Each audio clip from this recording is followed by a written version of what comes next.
കേരളത്തിൽ പല സർവേകളും ഇപ്പോൾ നടന്നുകൊണ്ടിരിക്കുകയാണ്. അത് മനോരമ സീ വോട്ടർ സർവേ നടക്കുന്നുണ്ട്. ഇപ്പോൾ അതിലേതാണ്ട് വി ഡി സതീശൻ മുഖ്യമന്ത്രിയാകും എന്നുള്ള നിലക്ക് മുൻപന്തിയിലെത്തി നിൽക്കുന്നു എന്നുള്ളത് കേൾക്കുന്നുണ്ട്. അപ്പോൾ അതവിടെ നിൽക്കട്ടെ. നമ്മളിന്ന് വിശദമായി ചർച്ച ചെയ്യാൻ പോകുന്നത് റിപ്പോർട്ടർ ടി വിയുടെ സർവേയെക്കുറിച്ചാണ്. റിപ്പോർട്ടർ ടി വിയുടെ സർവേ എന്ന് പറയുന്നത് വലിയ തോതിലുള്ള ജനപങ്കാളിത്തം അതിനകത്തുണ്ട് എന്നാണ് അവർ അവകാശപ്പെടുന്നത്. അതിൻ്റെ ഭാഗമായി ഏതാണ്ട് 25 ലക്ഷത്തോളം ആളുകൾ ആ സർവേയുടെ വെബ്സൈറ്റ് വിസിറ്റ് ചെയ്തുവെന്നും അതിൽ 8.5 ലക്ഷത്തോളം ആളുകൾ വോട്ടിൽ പങ്കെടുത്തിരിക്കുന്നു എന്നുമാണ് അവർ പറഞ്ഞേക്കുന്നത്. ഇപ്പം അത് പ്രകാരം ഏതാണ്ട് 10.5 ലക്ഷത്തോളം പേര് വോട്ട് ചെയ്തുവെന്നും 25-30 ലക്ഷം പേര് അവരുടെ വെബ്സൈറ്റിൽ വിസിറ്റ് നടത്തിയിരിക്കുന്നു എന്നുള്ളതുമാണ് അവർ പറയുന്നത്. നല്ലൊരു എഫേർട്ടാണ് റിപ്പോർട്ടർ ടി വി നടത്തുന്നത് എന്നുള്ള കാര്യത്തിലൊന്നും എനിക്ക് സംശയമില്ല. പക്ഷേ ഈ സർവേയുടെ അന്തിമ ഫലം എന്തായിരിക്കും എന്നറിയാൻ നമ്മൾ വേറെ എവിടെ പോകണ്ട. വളരെ ലളിതമാണ്. മിക്കവാറും ഇപ്പം നിലവിലുള്ള എല്ലാ MLA-മാർക്കും തന്നെ വലിയ തോതിൽ വോട്ട് കിട്ടുന്ന ഒരു ഫലമായിരിക്കും അതിനകത്ത് ഉണ്ടാകാൻ പോകുന്നത്. അതിൻ്റെ പ്രധാനപ്പെട്ട കാരണമെന്ന് പറയുന്നത് അത് LDF-ന് അനുകൂലവുമായിരിക്കും എന്നുള്ളതാണ് എൻ്റെ പ്രതീക്ഷ. ഇനി എല്ലാവരും ഇങ്ങനെ പറയുന്നത് കൊണ്ട് അവരൊക്കെ കൂടി ഇരുന്ന് ചിലപ്പോൾ എതിരാക്കുമോ എന്നുള്ളത് എനിക്കറിയില്ല.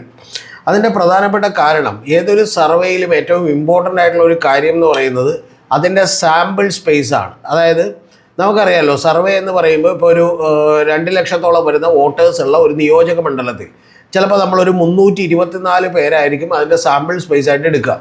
പക്ഷേ ഈ 324 പേര് സാമ്പിൾ സ്പേസായി എടുക്കുമ്പോൾ തന്നെ നമ്മൾ ആ 324 പേരെ കണ്ടെത്തുന്നതിന് വേണ്ടി മിക്കവാറും ഒരു 1500-ഓ 2000-ഓ 2500-ഓ പേരെ കാണും. കാരണം എന്താണെന്ന് വെച്ചിട്ടുണ്ടെങ്കിൽ ഇത് വളരെ കൃത്യമായിട്ടുള്ള ഒരു പല സെഗ്മെൻറ്റുകളിൽ നിന്നുള്ള ആളുകൾ വേണം. എന്ന് പറഞ്ഞിട്ടുണ്ടെങ്കിൽ വളരെ ക്ലീനായ, നമുക്കൊട്ടും ബയസ്ഡ് അല്ലാത്ത ആളുകൾ കൂടി ഇതിനകത്ത് വേണം എന്നുള്ളതാണ് ഏറ്റവും പ്രധാനപ്പെട്ട കാര്യം.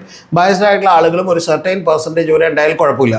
പിന്നെ വിവിധ ജാതി, മതങ്ങൾ, അതുപോലെ വിവിധ സമുദായങ്ങൾ എന്നുള്ളതിലൊക്കെ വേണം. കൂടാതെ മിഡിൽ ക്ലാസ് ആയിട്ടുള്ള ആളുകൾ, ലോവർ മിഡിൽ ക്ലാസ് ആയിട്ടുള്ള ആളുകൾ, അപ്പർ മിഡിൽ ക്ലാസ് ആയിട്ടുള്ള ആളുകൾ, ഇത്തരത്തിലുള്ള ഒരു സമൂഹത്തിൻ്റെ കൃത്യമായിട്ടുള്ള പരിച്ഛേദമായിരിക്കണം ഈ സാമ്പിളുകളിലൂടെ എടുക്കേണ്ടത്. കൂടാതെ ഇത് വളരെ കൃത്യമായിട്ട് ഒരു അൺബയസ്ഡായി ഒരു റാൻഡം സാമ്പിളിംഗ് കൂടി നടത്തേണ്ടതാണ്. അപ്പോൾ അങ്ങനെ ആ റാൻഡം സാമ്പിളിംഗ് ആണ് ഏറ്റവും പ്രധാനപ്പെട്ട സർവേയുടെ ഏറ്റവും വലിയ ബേസ് എന്ന് പറയുന്നത്. അതായത് അടിസ്ഥാനമായിട്ടുള്ള തറ എന്ന് പറയുന്നത് അതാണ്. ഒരു വീടിൻ്റെയൊക്കെ ആണെങ്കിൽ നമ്മൾ ഈ പറയുന്ന പോലെ തറ കെട്ടുക, ഫൗണ്ടേഷൻ എന്ന് പറയുന്നത് അതാണ്. അപ്പോൾ അത്തരത്തിലുള്ള ഫൗണ്ടേഷൻ തന്നെ റോങ് ആയി പോയിട്ടുണ്ടെങ്കിൽ പിന്നെ ഒരു കാരണവശാലും നമുക്ക് അതിൽ നിന്ന് ഒരു അസസ്മെൻറ്റും എടുക്കാൻ കഴിയില്ല എന്നുള്ളതാണ് വാസ്തവം. ഞാൻ നിങ്ങൾക്ക് ഈ ചാനലിൽ തന്നെയുള്ള ചില സർവേ പ്രഡിക്ഷൻസും ഫലങ്ങളും ഒക്കെ നിങ്ങൾക്ക് ഓർമ്മയുണ്ടാവും. അതെല്ലാം തന്നെ സർവേ നടത്തി ഞാൻ പ്രിഡിക്റ്റ് ചെയ്തിട്ടുള്ളതെല്ലാം തന്നെ 100% കറക്റ്റായിട്ടുള്ള ഫലങ്ങളാണ്. ഇപ്പോൾ ഉദാഹരണത്തിന് നിങ്ങളോട് പറഞ്ഞിട്ടുണ്ടെങ്കിൽ നിലമ്പൂരിലെ തെരഞ്ഞെടുപ്പിന് നമ്മളൊരു സർവേ വളരെ കൃത്യമായി നടത്തുകയും ആ സർവേ നടത്തിയതിന് ശേഷം 32,000 വോട്ടിന് അവിടെ UDF-ൻ്റെ കാൻഡിഡേറ്റ് ജയിക്കുകയും ചെയ്യും എന്ന് ഞാൻ പറഞ്ഞിരുന്നു. അതിൻ്റെ അടിസ്ഥാനത്തിൽ നിങ്ങൾ എടുത്തു നോക്കിയാൽ കാണാം, അന്നേരം PV അൻവർ അവരോടൊപ്പമായിരുന്നു, UDF-നൊപ്പമായിരുന്നു. അങ്ങനെ PV അൻവർ പിടിച്ച വോട്ടും യഥാർത്ഥത്തിൽ ഇപ്പോൾ അവിടെ ഉള്ള ജയിച്ച സ്ഥാനാർത്ഥി, അതായത് UDF-ൻ്റെ സ്ഥാനാർത്ഥിയായിട്ടുള്ള അരിയടൻ ഷൗക്കത്ത് പിടിച്ച വോട്ട് ഭൂരിപക്ഷവും തമ്മിൽ കണക്കുകൂട്ടിയാൽ നമുക്കറിയാം ഏതാണ്ട് കൃത്യമായി 32,000 വോട്ടിന് അവിടെ ജയിക്കാനുള്ള സാധ്യതകളുണ്ട് എന്നുള്ളത് നമുക്കറിയാം. ഈ കഴിഞ്ഞ ലോക്കൽ ബോഡി തെരഞ്ഞെടുപ്പിലും ഞാൻ കോഴിക്കോട് അത്തരത്തിലുള്ളൊരു സർവേ നടത്തിയിരുന്നു. ആ സർവേ നടത്തിയിട്ട് പറഞ്ഞ കാര്യങ്ങളൊക്കെ തന്നെ 100% കൃത്യമായിരുന്നു. അവിടെ UDF-ന് കിട്ടുമെന്ന് പറഞ്ഞ സീറ്റുകൾ തന്നെയാണ് കിട്ടിയിട്ടുള്ളത്. അപ്പോൾ ഞാൻ അതിൻ്റെ വിശദാംശങ്ങളിലേക്കൊന്നും പോകുന്നില്ല. അതിന് നമ്മൾ പോലും പറയുന്ന ഒരു കാര്യം എന്ന് പറയുന്നത് ഒരു 95% ആക്യുറസി വേണമെങ്കിൽ ഒരു 2 ലക്ഷത്തോളം വരുന്ന ഒരു നിയോജക മണ്ഡലത്തിൽ, ഒരു നിയമസഭാ മണ്ഡലത്തിൽ യഥാർത്ഥത്തിൽ ഒരു 324-350 പേരെ നമ്മൾ കണ്ടെത്തിയാൽ മതി. പക്ഷേ ആ റാൻഡം എന്ന് പറയുന്ന സാമ്പിളിംഗ് എന്ന് പറയുന്നത് വളരെ പെർഫെക്റ്റ് ആയിരിക്കണം. അതില്ലെന്നുണ്ടെങ്കിൽ നമ്മൾ അടിത്തറ തന്നെ ആകെ ശോഷിക്കുകയും അത് ഇടിഞ്ഞു പൊളിഞ്ഞ് വീഴുകയും ചെയ്യും എന്നുള്ളതാണ്. അപ്പോൾ ഇത്രയും ഞാൻ നിങ്ങളോട് പറഞ്ഞത്. ഈ 324 പേരും അതുപോലെ തന്നെ കേരളത്തിൽ നിന്ന് ഇപ്പോൾ കഴിഞ്ഞ തവണ ഒരു സർവേ വോട്ട് വൈബ് നടത്തിയിരുന്നില്ല. ആ വോട്ട് വൈബ് നടത്തിയത് അവരേതാണ്ട് ടെലിഫോണിലൂടെയാണ് ഈ പറയുന്ന ആളുകളുടെ അഭിപ്രായങ്ങളൊക്കെ കേട്ടത്. അത് വെറും 1300-1400 പേരുടെ സർവേ ആയിരുന്നു. അപ്പോൾ അതിലാണ് യഥാർത്ഥത്തിൽ വി ഡി സതീശന് വലിയ മുൻതൂക്കമുണ്ട് എന്ന് പറഞ്ഞുകൊണ്ട് ഏതാണ്ട് 300ഓളം പേർ വി ഡി സതീശൻ മുഖ്യമന്ത്രി ആകണമെന്ന് പറഞ്ഞു എന്നുള്ള ഒരു സർവേ ഫലമൊക്കെ പുറത്തുവിട്ടത്. അപ്പോൾ സർവേ എന്ന് പറയുന്ന അർത്ഥത്തിൽ പ്രൊപ്പോർഷനായിട്ട് മാത്രമേ എടുക്കാൻ കഴിയൂ. അതിലൊന്നും തെറ്റൊന്നുമില്ല. അതുകൊണ്ട് സാമ്പിൾ സ്പേസിൻ്റെ നമ്പർ കുറച്ചും കൂടി കൂടിയാൽ അത്ര കൂടി ആക്യുറസി കൂടും. പക്ഷേ അപ്പോൾ പോലും ഇപ്പോൾ 45,000-50,000 പേരൊക്കെ എടുക്കുന്ന ഇന്ത്യ ടുഡേയുടെയൊക്കെ ആക്സിസ് മൈ ഇന്ത്യയുടെയൊക്കെ സർവേകളുണ്ട് ഓരോ സ്റ്റേറ്റിൽ നിന്ന്. പക്ഷെ അപ്പോൾ പോലും ആ സാമ്പിളിംഗ് വളരെ ഇമ്പോർട്ടൻ്റ് ആണ്. കാരണം 45,000 പേരും ഏതാണ്ട് ഒരു രാഷ്ട്രീയ പാർട്ടിയെ പ്രതിനിധീകരിക്കുന്ന ആളുകളാണെങ്കിൽ അത് വലിയ പ്രശ്നമാവും.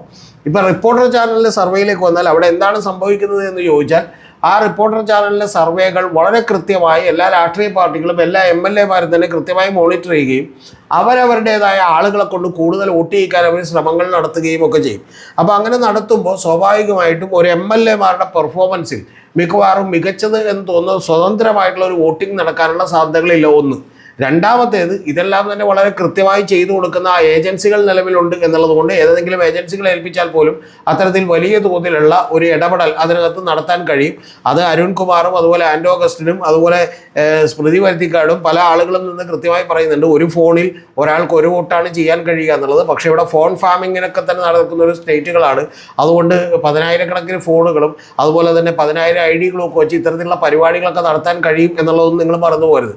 ഇപ്പം തന്നെ ഏറ്റവും പുതിയൊരു ശബ്ദരേഖ പുറത്തേക്ക് വന്നിട്ടുണ്ട്. ഞാൻ പിന്നെ അത് നിങ്ങളെ കേൾപ്പിക്കാത്തത് എത്രത്തോളം അത് ആധികാരികമാണെന്ന് എനിക്ക് ഉറപ്പുവരുത്താൻ കഴിയാത്തതുകൊണ്ടാണ്. അതായത് രാഹുൽ മാങ്കൂട്ടത്തിലും ഈ പറഞ്ഞ പോലെ ഷാഫിയും ഒക്കെ തന്നെ ഷാഫി പറമ്പിലും ഒക്കെ കൂടി തന്നെ ഒരു ഏജൻസി, അതായത് ബാംഗ്ലൂരിലുള്ള ഒരു ഏജൻസി എന്ത് ചെയ്യുന്നു, ഒരു വർക്ക് ഏൽപ്പിക്കുന്നു. ആ വർക്ക് ഏൽപ്പിക്കുന്നത് KC വേണുഗോപാലിനും രാജ്മോഹൻ ഉണ്ണിത്താനും ഒക്കെ എതിരെ നിങ്ങൾ നിരവധി വീഡിയോകൾ ഇടണം. അതിൽ കൃത്യമായി പറയുന്ന ഒരു കാര്യമുണ്ട്, ഓരോ റീലിൻ്റെയും ഓരോ ഫേസ്ബുക്ക് പോസ്റ്റിലേക്ക് അടിയിൽ വന്ന് ഒരു കമൻറ്റ് ഇട്ടാൽ നിങ്ങൾക്ക് ഇത്ര രൂപയാണെന്ന് പറയുന്നുണ്ട്. അപ്പോൾ അത്തരത്തിൽ കൃത്യമായി കമൻറ്റുകൾ ഇട്ട് കൊടുക്കുന്ന ആളുകളൊക്കെ തന്നെയുണ്ട്. കൂടാതെ അദ്ദേഹം ചോദിക്കുന്നുണ്ട്, നിങ്ങളുടെ കൂട്ടത്തിൽ മലയാളികളായിട്ടുള്ള ആരുമില്ലല്ലോ എന്ന് ചോദിക്കുന്നുണ്ട്. അപ്പോൾ അത്തരത്തിലുള്ള ഇടപെടലുകൾക്കൊക്കെ ഇപ്പോൾ സാധ്യമാണ് എന്നുള്ളത് കൊണ്ട് തന്നെ ഈ രാഷ്ട്രീയ പാർട്ടികളുടെ പ്രത്യേകിച്ചും ഇപ്പോൾ വിശിഷ്യ ഇവിടെ 99 സീറ്റുകളിൽ 98 സീറ്റുകളിൽ ഇടതുപക്ഷമാണെന്ന് നമുക്കറിയാം.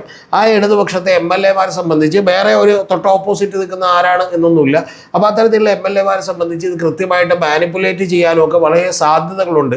അത് റിപ്പോർട്ടറിൻ്റെ തെറ്റുകൊണ്ടല്ല, പക്ഷേ റിപ്പോർട്ടർ ഇത്തരത്തിലുള്ള ഒരു സർവേ നടത്തിക്കൊണ്ട് അതിന് പ്രയോജനമൊന്നുമില്ല. ഒരൊറ്റ കാര്യമേ ഉള്ളൂ, അവരുടെ ഒരു റീച്ച് കൂടും, അവരുടെ മൈലേജ് കൂടും, അവരുടെ വെബ്സൈറ്റിലേക്കുള്ള ട്രാഫിക് കൂടും എന്നുള്ള കാര്യത്തിലൊന്നും എനിക്ക് സംശയമില്ല. കൂടാതെ അതിൽ അവർ ചെയ്തിട്ടുള്ള ഏറ്റവും നല്ല കാര്യം ഓരോ മണ്ഡലങ്ങളെയും കുറിച്ചുള്ള കുറേ കൂടി ഡീറ്റെയിൽസ് ഒക്കെ കൊടുത്തിട്ടുണ്ട്. അപ്പോൾ അതൊക്കെ കൊണ്ട് തന്നെ ട്രാഫിക് ഒക്കെ കൂടും. പക്ഷെ അതുകൊണ്ട് അവർക്ക് ഗുണമുണ്ടാകുമെന്നല്ലാതെ ഇത് സത്യസന്ധമായി അവർ കൃത്യമായിട്ട് ഈ റിസൾട്ട് അങ്ങനെ തന്നെ അങ്ങോട്ട് പ്രവചിക്കുകയാണ്, വേറെ അവരുടെ ഇടപെടലുകൾ ഒന്നുമില്ലാതെയാണ് അത് പ്രവചിക്കുന്നതെങ്കിൽ, കാരണം അങ്ങനെ പ്രവചിക്കേണ്ടി വരും. കാരണം ഓരോ MLA-ക്കും അതിൻ്റെ റേറ്റിംഗ് എത്രയാണ് എന്താണെന്നൊക്കെ അറിയാൻ പറ്റും. അപ്പോൾ അറിഞ്ഞുകൊണ്ട് വേണമെങ്കിൽ കൂടുതലായിട്ട് ഒരാൾക്ക് വോട്ട് ചെയ്യിക്കാൻ പറ്റും. അപ്പോൾ ഇത്തരത്തിലുള്ള ഇടപെടലുകളുടെ സാധ്യതകൾ കൂടുന്നു എന്നുള്ളത് കൊണ്ട് തന്നെ ഇപ്പോൾ 10.5 ലക്ഷമല്ല, ഇനിയിപ്പോൾ 25 അല്ല, ഇനിയിപ്പോൾ 50 ലക്ഷം ആളുകൾ ഇതിൽ പാർട്ടിസിപ്പേറ്റ് ചെയ്താൽ പോലും അവരുടെ റാൻഡം സാമ്പിളിംഗ് എന്ന് പറയുന്നത് പ്രോപ്പർ ആയിരിക്കില്ല എന്നുള്ളത് യാഥാർത്ഥ്യമാണ്. ഇതിപ്പോൾ ഞാൻ പറഞ്ഞൊന്നും കൊടുക്കേണ്ട ആവശ്യമില്ല. യഥാർത്ഥത്തിൽ അവിടുത്തെ ഡോക്ടർ അരുൺകുമാറിനൊക്കെ കൃത്യമായിട്ട് ഇത് എന്നേക്കാൾ ഭംഗിയായി അല്ലെങ്കിൽ എന്നെ പോലെ തന്നെ അറിയാവുന്ന ആളുകളാണ്. അപ്പോൾ അതുകൊണ്ട് തന്നെ പക്ഷെ അവരൊരു പരീക്ഷണം നടത്തി നോക്കുകയാണ് ചെയ്യുന്നത്. കൂടാതെ അവർ പറഞ്ഞേക്കുന്നത് ഗൾഫിലും വിദേശത്തൊക്കെയുള്ള ആളുകൾക്ക് വോട്ട് ചെയ്യാനുള്ള അവസരം കൊടുക്കാത്തതിൻ്റെ കാരണം ഒരു OTP വന്ന് ആ OTP എൻ്റർ ചെയ്ത് കൊടുക്കുമ്പോഴാണ് നമുക്ക് വോട്ട് ചെയ്യാൻ കഴിയുന്നത്. അപ്പോൾ അത്തരത്തിൽ OTP കൊടുക്കേണ്ടി വരുമ്പോൾ അത് പ്രൊവൈഡ് ചെയ്യുന്ന ആളുകളാണ് അതിനുവേണ്ടി പണം കൊടുക്കേണ്ടി വരുന്നത്. അപ്പോൾ അത് ഏതാണ്ട് ഒരു 7 രൂപയുടെ അടുത്ത് വരും ഒരു OTP. ഇപ്പോൾ വിദേശത്ത് നിന്നൊക്കെ വരുമ്പോഴേക്കും ഒരു ആവറേജ് നോക്കിയാൽ അപ്പോൾ 10 ലക്ഷം പേര് വോട്ട് ചെയ്തിട്ടുണ്ടെങ്കിൽ ഏതാണ്ട് 7 × 10 എന്ന് പറയുന്ന എമൗണ്ടിലേക്ക് എന്ത് ചെയ്യും, അത് എത്തിച്ചേരും, 70 ലക്ഷം രൂപയിലേക്ക് എത്തിച്ചേരും. അപ്പോൾ അത്തരത്തിലുള്ള വലിയ സാമ്പത്തിക ബാധ്യതകൾ കൂടി വരും. അതുകൊണ്ടാണ് ഞങ്ങൾ വിദേശത്തേക്ക് തുറന്നു കൊടുക്കാത്തത്. പക്ഷേ ഇതിൻ്റെ ഒരു അവസാന ഘട്ടം എത്തുമ്പോൾ കുറച്ച് ദിവസങ്ങളിൽ വിദേശത്തുള്ളവർ കൂടി ഇത്തരത്തിൽ വോട്ട് ചെയ്യാനുള്ള അവസരം ഒരുക്കുമെന്നാണ്. അങ്ങനെ എന്തൊക്കെ തന്നെ അവസരം ഒരുക്കിയാലും ഇനി 25 ലക്ഷം പേര് പങ്കെടുത്തു എന്ന് കേൾക്കുമ്പോഴും നിങ്ങൾ ഈ സർവേ ഫലം പ്രോപ്പറായിരിക്കുമെന്ന് വിചാരിക്കരുത്. കാരണം അത് താല്പര്യമുള്ള ആളുകൾ, വളരെ താല്പര്യമുള്ള ഇതിനുവേണ്ടി ഇരിക്കുന്ന ആളുകൾ കൃത്യമായിട്ട് ലാപ്ടോപ്പോ മൊബൈലോ ഒക്കെ ഉപയോഗിച്ച് ഇവരുടെ സൈറ്റുകളിൽ കയറുകയും അങ്ങനെ പണിയെടുത്ത് കുറച്ച് സമയം അധികം സ്പെൻഡ് ചെയ്തുകൊണ്ട് ഇതിനുവേണ്ടി വോട്ട് ചെയ്യാൻ തയ്യാറായിരിക്കുകയും ചെയ്യുന്ന കൃത്യമായി ബയസ്ഡ് ആയിട്ടുള്ള ആളുകളായിരിക്കും എന്നുള്ള കാര്യത്തിൽ ഒരു സംശയമില്ല.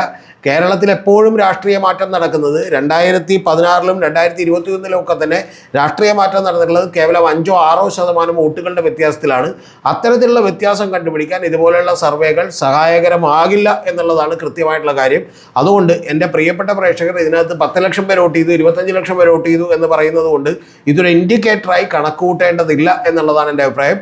അത് യഥാർത്ഥത്തിൽ വലിയ നേട്ടമുണ്ടാക്കുന്നത് മിക്കവാറും പിണറായി വിജയനോ അല്ലെങ്കിൽ LDF-ൻ്റെ നേതാക്കന്മാരോ മറ്റേ MLA-മാരോ ഒക്കെ ആണെങ്കിൽ പോലും അവർ പോലും ഇങ്ങനെയൊന്നും വിചാരിച്ചിരിക്കരുത്. നിങ്ങൾക്ക് യഥാർത്ഥമായ റിസൾട്ട് വേണമെങ്കിൽ നിങ്ങൾ കൃത്യമായിട്ടുള്ള റാൻഡം സാമ്പിളിംഗ് ചെയ്തുകൊണ്ടുള്ള സർവേകളാണ് കണ്ടക്ട് ചെയ്യേണ്ടത് എന്നുള്ളതാണ് വാസ്തവം.